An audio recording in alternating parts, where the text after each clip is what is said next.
지난주에 이어서 원래 이것이 정상이었다라는 제목으로 두 번째 말씀을 함께 나누도록 하겠습니다. 오늘의 말씀의 핵심은 가정 모임입니다. 우리 지난주에 이제 마니토바 주정부에서 발표가 있었죠. 그래서 다음 주 월요일부터 이제 일부 이제 비즈니스들이 다시 정상적으로, 완전 정상은 아니지만 이제 오픈을 시작을 하고, 이제 공원도 부분적으로 이제 오픈을 시작을 합니다. 그래서 이것이 어떻게 어떤 시간에 확대될지 모르겠지만 어쨌든 우리 마음속에 다시 이 코비드가 생기기 전에 정상으로 돌아가고 싶은 마음은 너무나 간절하죠.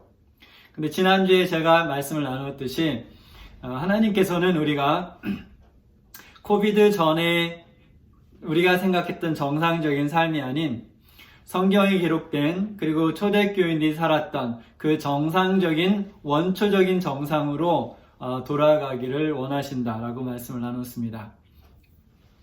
그래서 우리는 이 시기를 통해서 그리스도인으로 사는 것이 무엇인지에 대한 정체성을 하나님께서 주신 그 원초적인 부르심의 근거에서 다시 한번 살펴보아야 되겠다고 생각했습니다.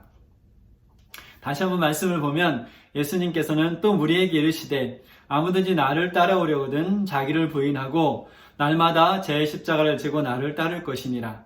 너희는 가서 모든 족속을 제자를 삼아 침례를 베풀고 너희에게 분부한 모든 것을 가르쳐 지키게 하라.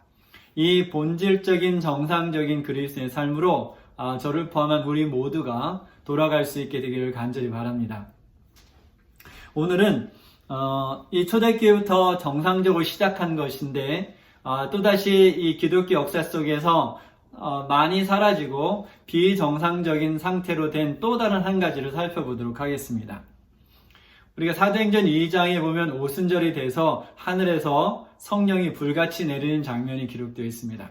그래서 그곳에 모여서 기도하던 이제 교인들이 성령을 받죠. 성령을 받고 나서 이제 제자들이 다 일어납니다. 이제 그 중에 베드로가 설교를 하기 시작을 하죠. 설교가 마치자 사람들이 그 설교에 감동을 받고 이제 침례를 받습니다. 몇 명이 그때 침례를 받았나요? 3,000명이 침례를 받았죠. 그래서 사도행전 2장 41절에 보면 그 말을 받은 사람들은 침례를 받음에 그날의 신도의 수가 3,000이나 더하더라. 근데 얼마 시간이 지나지 않아서 이 3,000명은 5,000명으로 늘어납니다. 사도행전 4장 4절에 보면 말씀을 들은 사람 중에 믿는 자가 많으니 남자의 수가 약 5,000이나 되었더라. 신약 시대의 숫자는 대부분 사람의 숫자를 셀 때는 성인 남자만 숫자를 셌습니다. 그래서 5,000명이 성인 남자였다면 그때 교인의 수가 10,000명에서 20,000명 정도라고 우리가 추정해 볼 수 있습니다. 어린이와 여자를 포함한다면 그 정도 숫자가 될 텐데 그런 이야기는 우리가 많이 들었잖아요. 근데 여러분 혹시 이 10,000명에서 20,000명 되는 사람들이 어디서 모여서 예배를 드렸을까 생각해 본 적이 있나요? 오늘날에도 이 10,000명에서 20,000명 정도 되는 교인들이 예배를 드릴 곳이 그렇게 많진 않아요. 그렇죠? 위니펙에도 뭐 한두 군데 있을까요? 거의 이런 곳이 없는데 이 1세기에 어디에서 이 많은 사람들이 모여서 예배를 드렸을까? 근데 그 당시에 1세기에 유대인들에게 있어서 예배를 드리는 곳은 회당이라는 곳이 있었습니다. 그리고 성전에 가서 제물을 드렸죠. 그런데 회당이나 성전이나 그것은 그리스도인들이 모이는 그리스도인의 교회는 아니었습니다. 근데 사도행전 2장에 보면 그들이 모였던 두 곳이 기록되어 있습니다. 그래서 사도행전 2장 46절 47절에 보면 날마다 마음을 같이하여 성전에 모이기를 힘쓰고 집에서 떡을 떼며 기쁨과 순전한 마음으로 음식을 먹고 하나님을 찬미하며 또 온 백성에게 칭송을 받으니. 이렇게 여기에 보니까 두 곳이 나오죠.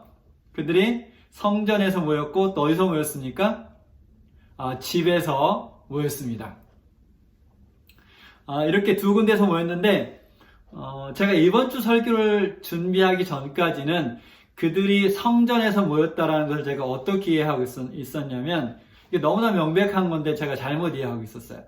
어떻게 이해했냐면 오늘날 우리 그리스도인들이 교회에 가서 예배를 드리듯이 그들이 성전에 예배를 드리기 위해, 공중 예배를 드리기 위해 갔다, 이렇게 생각을 했었어요. 근데 오늘 이번 주 말씀을 준비하면서 다시 자세히 보니까 아까도 말씀드렸듯이 이 유대인의 성전은 유대 종교의 핵심이에요. 그렇죠?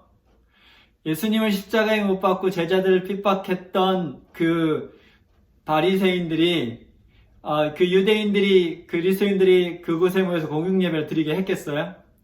그리고 어쨌든 성전은 공중 예배를 드리는 것보다는 제물을 드리는 그런 곳이었고, 그렇다면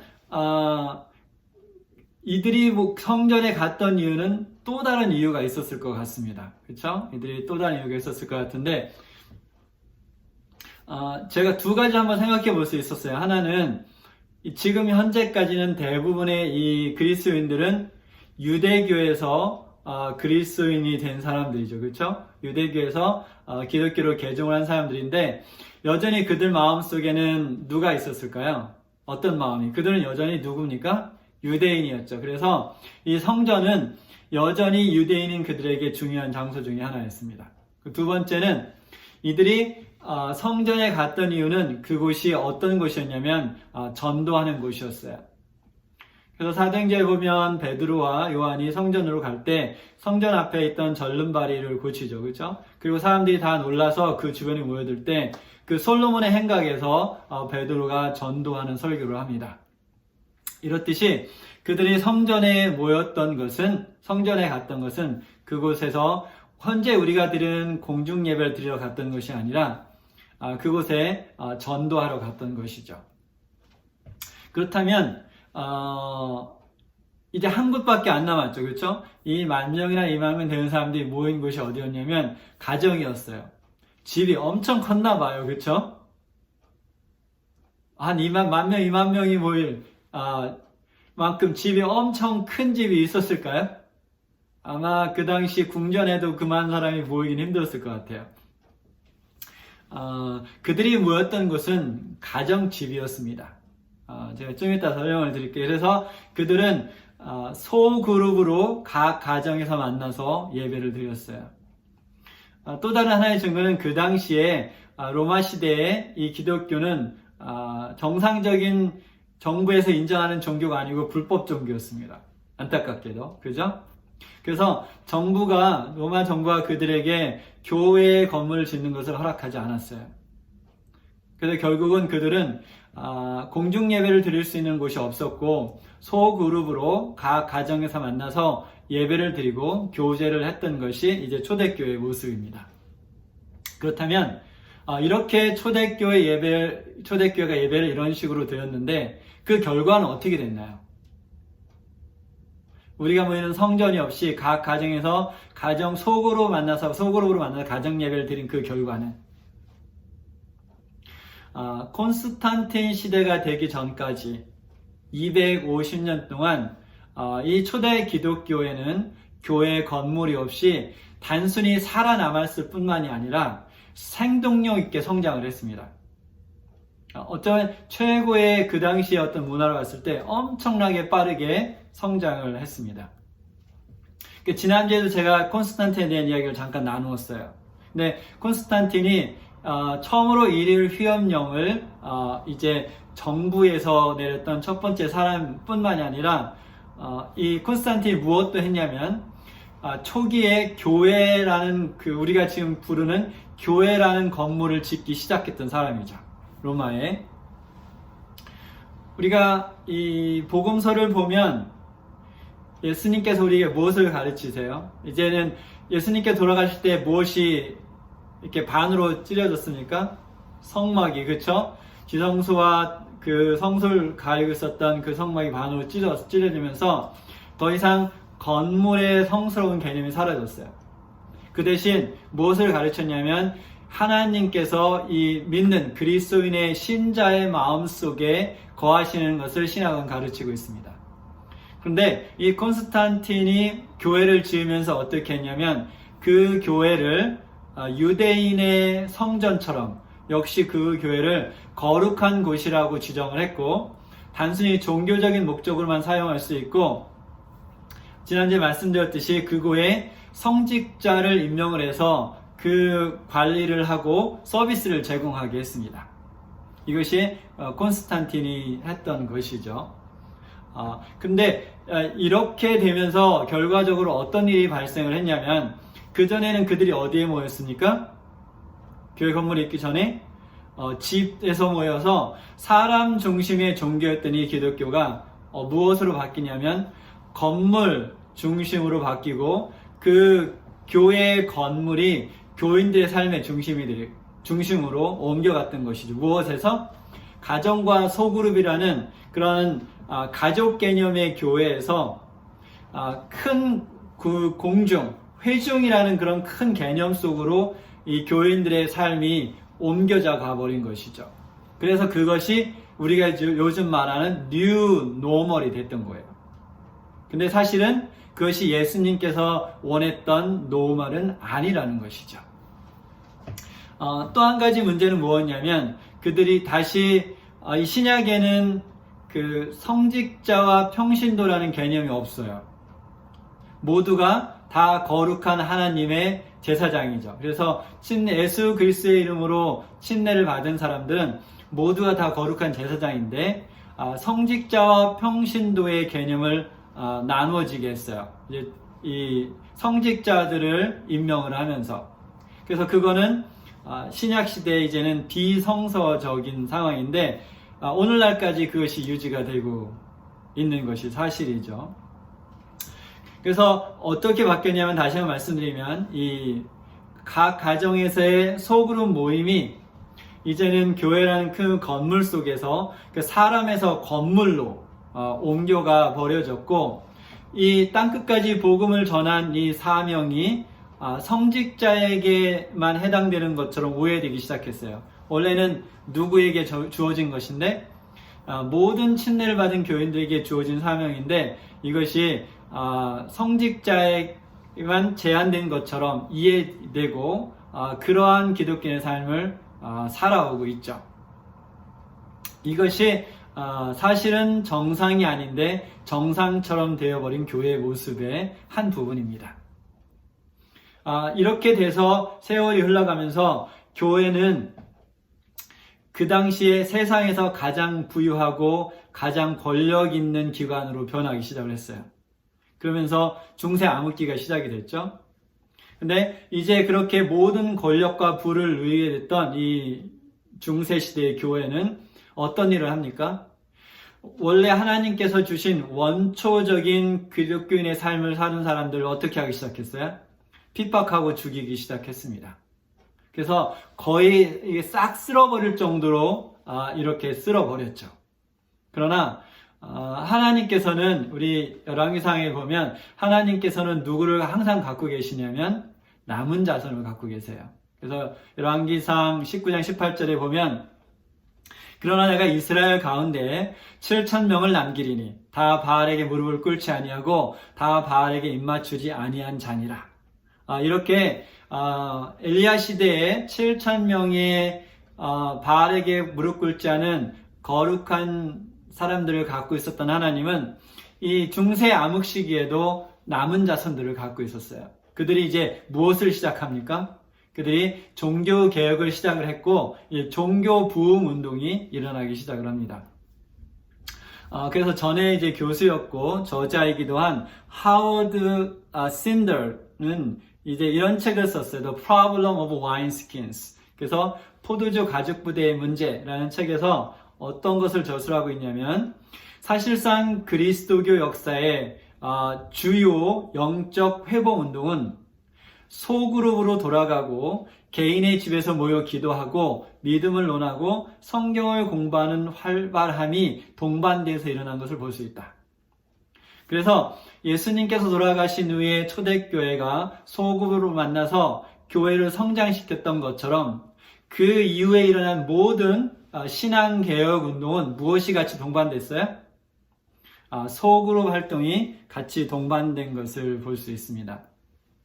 근데 그 당시에 그런 부흥 운동 중에 이제 존 웨슬리나 존 웨슬리하고 찰스 웨슬리에서 영국에서 이제 각성 운동이 일어나기 시작을 하죠.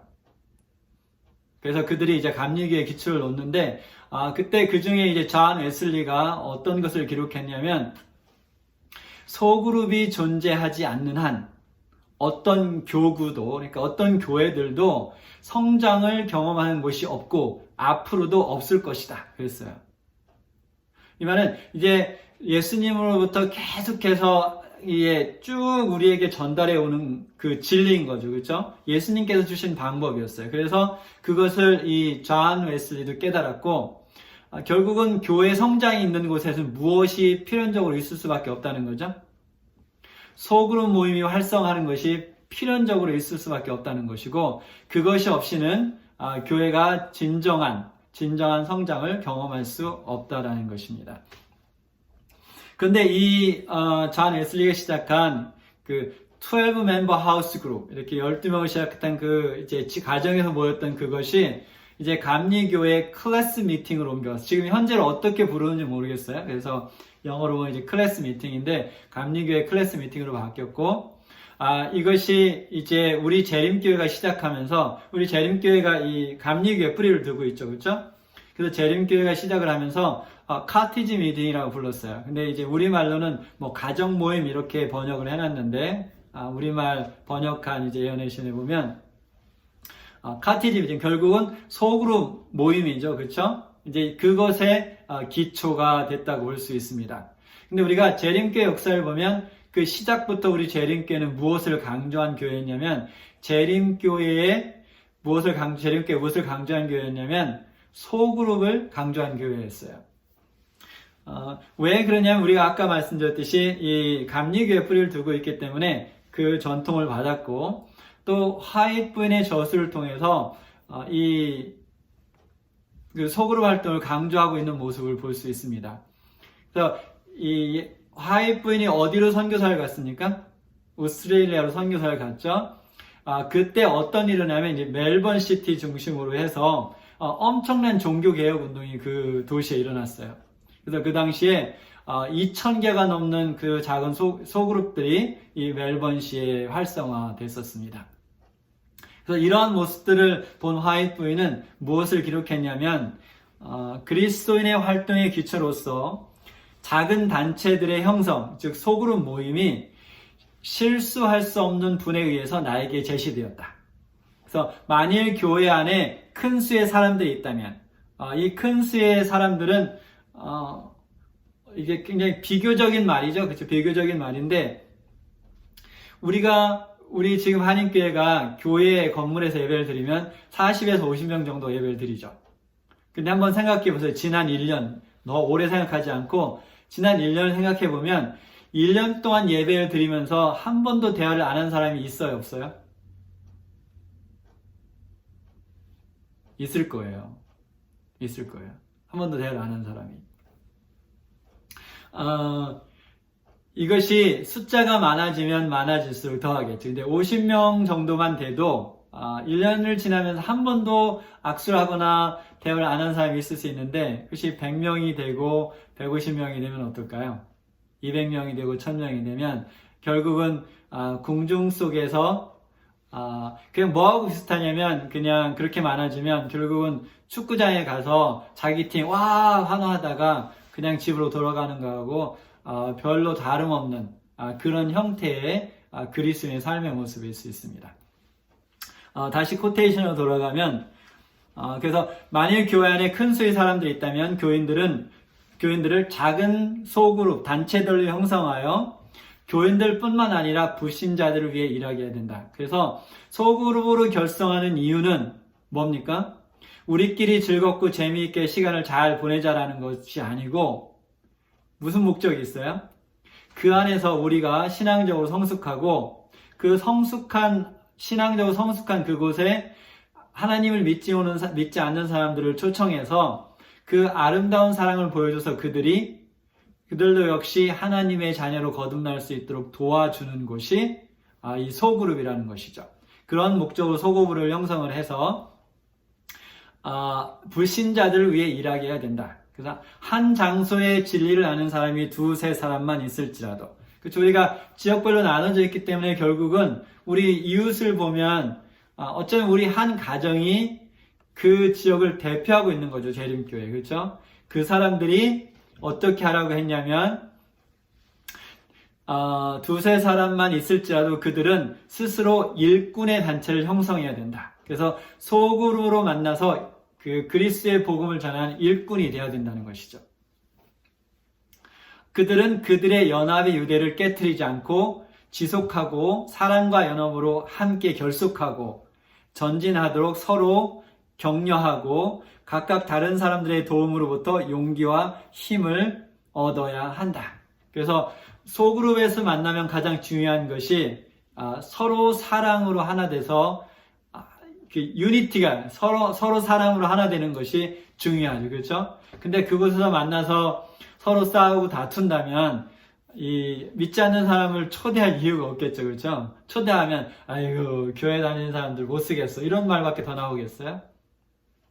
그래서 사랑으로 연합되는 것이 소그룹 만났을 때 가장 중요하고 서로가 격려해서 그리스도 안에서 계속해서 성장할 수 있도록 도와주는 것이 중요합니다. 그 다음에 그들은 그리스도와 같은 오래 참음과 인내를 나타내고 가장 거룩한 믿음 안에서 피차 덕을 세우기 위해 말의 달란트를 사용해야 된다. 그들은 우리 밖에, 이 우리라는 것은 이 동물들이 사는 우리, 그런 우리를 표현하는 건데, 그렇다면 교인들이 아닌 사람들을 위하여 그리스도와 같은 사랑으로 활동하고 다른 사람들을 돕기 위한 노력에서 자아를 잊어버려야 된다. 그래서 그런 그룹에서 자아를 잃어버리고 그리스도께서 하셨던 것처럼 똑같은 사랑으로 아직 하나님을 알지 못하는 사람들에게 그 그룹 안에서 예수님의 사랑을 전해야 되는 것이 소그룹이라는 것이죠. 그래서 그들이 그리스도의 이름으로 일하고 활동할 때 그들의 수는 증가할 것이다. 근데 이렇게 하지 않아도 수가 증가할 수 있죠. 그런데 두 가지 차이점이 있어요. 이렇게 소그룹에서 정상적으로 자라나서 교인이 되는 경우와 그냥 어디서 갑자기 날라와서 교인이 되는 경우는 교인의 성장 과정이 너무 달라요. 그래서 이런 소그룹이 없이 이 교인들이 성장하는 교회에서는 어떤 경우들이 많냐면 성숙하지 못한 교인들이 많이 모여있는 교회들이 있죠. 그렇죠? 교회를 오래 다녔지만 뭐는 없어요. 이 교인으로서의 성숙함이 없기 때문에 아무리 오래돼도 영적으로는 여전히 어린아이인 상태가 유지될 수밖에 없는 것이 안타까운 현실인데, 이러한 현실을 우리가 극복하기 위해서는 어디에서 교인들이 나와야 되냐면 우리가 소그룹 모임을 갖고 그 소그룹 모임을 통해서 그리스도의 삶이 어떤 것인지 모분을 통해서 배우고 자라나서 때가 돼서 친례를 받고 교인이 될 때 정상적인 영적인 출산이 되는 거예요. 이렇게 정상적인 상태에서 영적으로 출산을 해야 정상적인 그리스도의 삶을 살 수 있어요. 근데 우리 사람도, 이 육체적인 사람도 태어날 때 장애를 갖고 태어나면 살아가는데 장애가 있듯이 영적인 출산도 장애를 갖고 태어나면 결국은 영적인 장애를 가질 수밖에 없습니다. 근데 이것을 극복할 수 있는 최선의 길은 무엇이라고요? 소그룹을 통해서 정상적인 영적인 출산을 하는 것입니다. 그래서 이 활동할 때 그들의 수가 증가할 것이다. 그리스도께서 너희 중에 두 사람이 땅에서 합심하여 무엇이든지 구하면 하늘에 계신 내 아버지께서 저희를 위하여 이루게 하시리라 말씀하셨기 때문이다. 그래서 이것은 예수님께서 이렇게 확증하셨기 때문에 그렇게 될 수밖에 없다는 것이죠. 우리 세계에서 가장 큰 교회가 어디 있는지 아세요? 어디 있나요? 한국에 있죠. 그래서 여의도 순복음교회가 가장 큰 교회인데, 그 교회에 교인이 지금 오늘 현재는 모르겠지만 제가 본 자료에서는 80만 명의 교인들이 있다고 합니다. 근데 그 조영기 목사님이 이야기할 때 우리 교회는 가장 큰 교회일 뿐만 아니라 가장 작은 교회이다라고 이야기를 했다 그래요. 근데 그 이유는 뭐냐면 대부분들이 교인들이 보는 그 교제의 관점, 예배의 관점은 소그룹으로 만나는 10명에서 20명의 교인들이기 때문에 그들이 그 몇십만이 모이는 그 성전에 모여도 각 교인의 마음속에는 소그룹을 품고 있기 때문에 가장 큰 교회고 가장 작은 교회라고 표현을 했습니다. 그래서 그들이 매주 일요일에 스테디엄 이 여의도 순복음교회에서 만나서 예배를 드리지만 사실상 주중에 아까 몇십 명 교인이 얼마 된다 그랬죠? 80만 그쵸? 80만 중에 65만 명이 소그룹에 속해 있대요. 엄청난 퍼센티지죠. 그쵸? 이 65만 명이 5만 5천 개의 소그룹에서 주중에 활동을 하고 섬기는 모습을 볼 수 있습니다. 여기서 우리 한 가지 볼 수 있는 게 뭐냐면 이 교회 중심의 그러니까 교회 건물 중심의 신앙 활동을 하는 곳에서는 섬긴다는 게 뭐냐면 예배 드릴 때 순서에 참여하는 거예요. 그렇죠? 대부분은. 그리고 예배를 끝나면 점심 먹고 이렇게 이야기하다가 집에 가는 것이 교회의 모습인데 소그룹에서는 무슨 일을 할 수 있냐면 실질적으로 영혼을 섬기고 그리스도의 사랑을 표현할 수 있는 상황이 되는 거예요. 이해되셨나요? 그 사역의 장, 말씀을 실질적으로 실천할 수 있는 그 사역의 장이 어디냐면 소그룹이라는 것이죠. 그래서 이러한 일이 있을 때 실질적으로 성장을 하는 것이죠. 이것을 예를 들면 수영 레슨과 비유한다면 교회에서 예배를 드리는 것은 뭐냐면 수영 이론 강의를 하는 거예요. 여러분 수영은 이렇게 하는 것입니다. 근데 여러분 수영 이론 강의를 100년을 들으면 수영을 할 수 있나요? 못하죠? 그렇죠? 이론 강의는 아무리 100년 동안 200년, 1000년을 들어도 수영을 할 수가 없어요. 어떻게 하기 전까지 수영장에 가서 내 몸을 담궈서 배운 것을 실천하기 전까지는 수영을 할 수가 없어요. 근데 이 예배, 교회 건물에 모여서 드리는 예배 중심의 교인의 삶 속에서는 뭐만 있냐면 수영 이론 강의만 있는 거예요. 뭐는 없고 실습은 없고. 그러면 그 실습을 할 수 있는 곳이 어디입니까? 소그룹이 바로 수영장인 것이죠. 그곳에 가서 모든 것을 연습하고 훈련을 할 때 신앙적으로 성숙할 수 있는 것입니다. 그런데 이런 소그룹 형태의 실질적으로 훈련할 수 있는 곳이 없기 때문에 결국은 이론에서 끝나는 것이 그 현실 기독교의 모습이라는 것이죠. 그래서 그 조용규 목사는 이제 여의도 순복음교회 교인들은 교회에서 몇십만 명이 모여서 예배를 드려도 군중 속에서 잃어버렸다는 생각이 들거나 자기가 익명성을 갖고 있다는 생각은 들지 않는다는 것이죠. 왜냐하면 그들이 소그룹을 통해서 이미 소속감을 갖고 있기 때문에 그렇다고 합니다. 근데 우리가 제가 지난주 때 계속 소그룹 이야기를 했는데 사실은 대부분의 모든 교회가 소그룹 형태를 갖고 있어요. 그렇죠? 우리 안교반이 있고, 그렇죠? 찬양대도 있고, 이렇게 그 소그룹 형태들이 어느 교회든지 다 있는데, 이러한 형태의 소그룹, 어떤 교회의 한 프로그램이나 한 부서의 소그룹을 말하는 것이 아니라, 제가 지난주부터 말씀드렸던 그 소그룹은 결국은 뭐냐면, 교회의 기초를 말하는 거예요.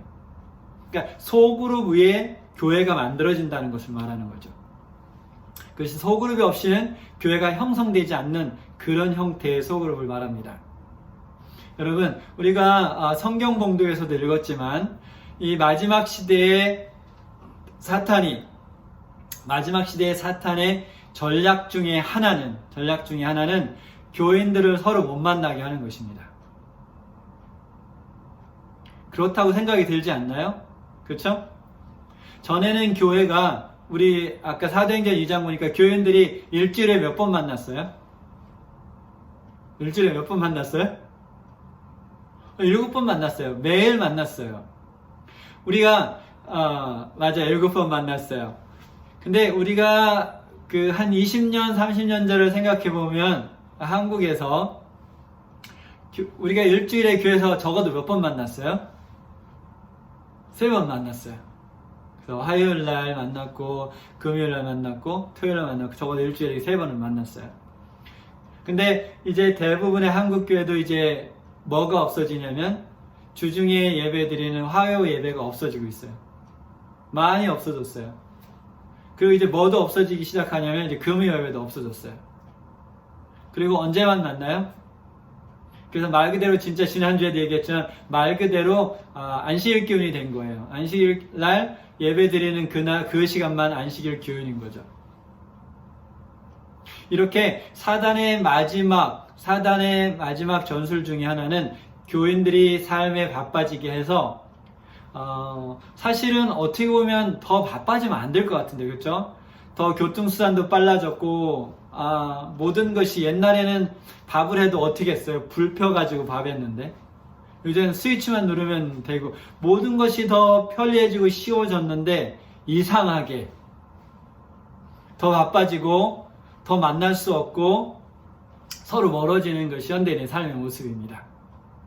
그래서 히브리서 10장 24절 25절에 서로 돌아보아 사랑과 선행을 격려하며, 25절 모이기를 패하는 어떤 사람들의 습관과 같이 하지 말고. 그래서 마지막 때가 되면 어떤 사람들이 있다는 거예요? 모이기를 패하는 사람들이 있다는 거죠. 오직 권하여 그날이 가까이 옴을 볼수록 더욱 그러하자. 그래서 다시 한번 보면 일단은 재정리를 해보면 그날이 가까워질수록 우리가 해야 될 것이 있어요. 그렇죠? 그날은 어떤 날입니까? 마지막 때예요. 그날은 어떤 날입니까? 예수님의 재림의 때가 그날입니다. 그러면 그날이 언제? 바로 지금이죠. 그렇죠? 이 때가 이제 그날이 가까이 올수록 뭐를 하라고 했냐면 모이기를 패하는 어떤 사람들의 습관 같이 하지 말고, 그러면 마지막 때가 되면 아까 말했어요. 모이기를 패하는 사람들이 늘어나요. 그렇다면 그런 사람들을 따라가지 말고, 근데 여기에 모이기를 이라고 했어요. 근데 이 히브리서가 쓰였을 때 이 초대교인들은 어디에 모였어요? 어디에 모였어요? 가정에서 소그룹으로 모이는 걸 이야기하는 거예요. 물론 이제 지금 우리가 교회에도 모여야 되죠. 근데 사실 어떻게 보면 더 중요한 모임은 뭐예요? 이 소그룹으로 만나는 이것이 핵심이 돼야 된다는 거죠. 이 소그룹으로 모이는 것을 패하는 사람들을 따라하지 말고 어떻게 하라는 거죠? 너희는 같이 소그룹으로 만나서 서로 돌아보아 사랑과 선행을 격려하라는 것이죠. 여러분, 마지막 시대가 되면 이 시대에 가장 사람들이 오해하고 있는 것이 뭐냐면 나 혼자서도 잘 살 수 있다. 그죠? 나 혼자서도 잘 살 수 있다. 특히 여기 우리 위니페그 삶도 보면 그런 것 같아요. 왜냐면 다 자기들이 갖추고 또 자기들끼리 하죠. 그렇죠? 근데 또 다른 착각은 뭐냐면 영적으로도 나 혼자 내 신앙을 잘 유지할 수 있다. 이것은 착각이에요. 그것은 불가능합니다. 나 혼자서는 내 신앙을 유지할 수 없어요. 오히려 삐뚤어지고 이상한 신앙관을 가진 사람이 되지 정상적인 신앙관을 가진 사람으로 되지 않아요. 누가 필요합니까? 우리는 서로가 필요합니다. 그래서 서로 만나서 서로 격려하며 서로 도와줘서 신앙으로 우뚝 설 수 있게 도와줘야 된다는 것이죠. 그래서 우리는 서로 만나기를 격려하고 서로 만나서 사랑을 격려하고 함께 모여 기도하고 예배드리고 함께 선행을 베푸는 일을 통해서 그리스도의 재림을 같이 준비할 수 있습니다. 초대교인에게 있어서 가정에서 만나는 소그룹이 없는 것은 비정상적인 것이었어요. 그런데 이것이 시대가 지나면서 정상적인 것이 되어버렸죠. 사도행전 2장 46절 47절을 다시 읽으면 날마다 마음을 같이하여 성전에 모이기를 힘쓰고 또 제가 강조해서 말하면 날마다 집에서 떡을 떼며 기쁨과 순전한 마음으로 음식을 먹고 하나님을 찬미하며 온 백성에게 칭송을 받으니, 이것이 초대교인들의 삶의 모습이었습니다. 이것이 원초적인 노멀이었어요. 이게 원초적인 기독교인 신앙의 모습이었어요. 그들이 이렇게 살았을 때 어떠한 일이 벌어졌습니까? 사도행전 2장 47절을 보면 주께서 구원받는 사람을 날마다 더하게 하시니라. 결국 하나님의 나라가 계속해서 확장되고 더 많은 사람들에게 예수 그리스도 안에서의 복음이 전달되게 되었다는 것이죠. 이것을 정리해보면 소그룹으로 만나서 그곳에서 그리스도의 사랑을 나누고 그리스도의 사랑을 전달하는 것은 누가 준 기별이에요? 예수 그리스도께서 우리에게 준 기별이었어요. 예수님께서 하늘에 가시면서 우리에게 대사명을 주셨습니다. 누구에게? 그리스도인에게 대사명을 주셨어요. 그 사명이 뭡니까? 너희는 가서 모든 족속으로 제자를 삼아.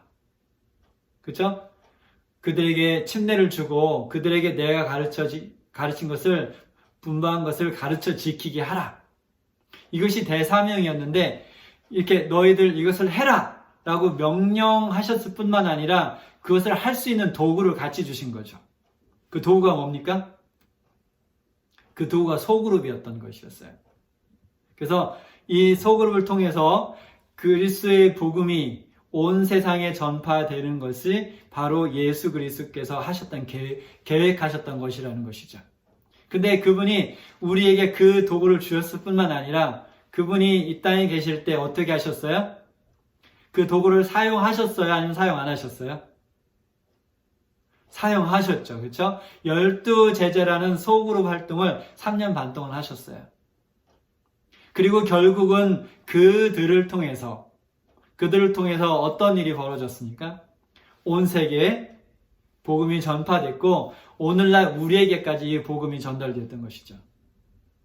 그래서 예수 그리스도께서 하셨던 방법이고 예수 그리스도께서 온 세상에 복음을 전하라는 대사명을 주시면서 우리에게 주신 도구가 바로 이 소그룹이라는 것입니다.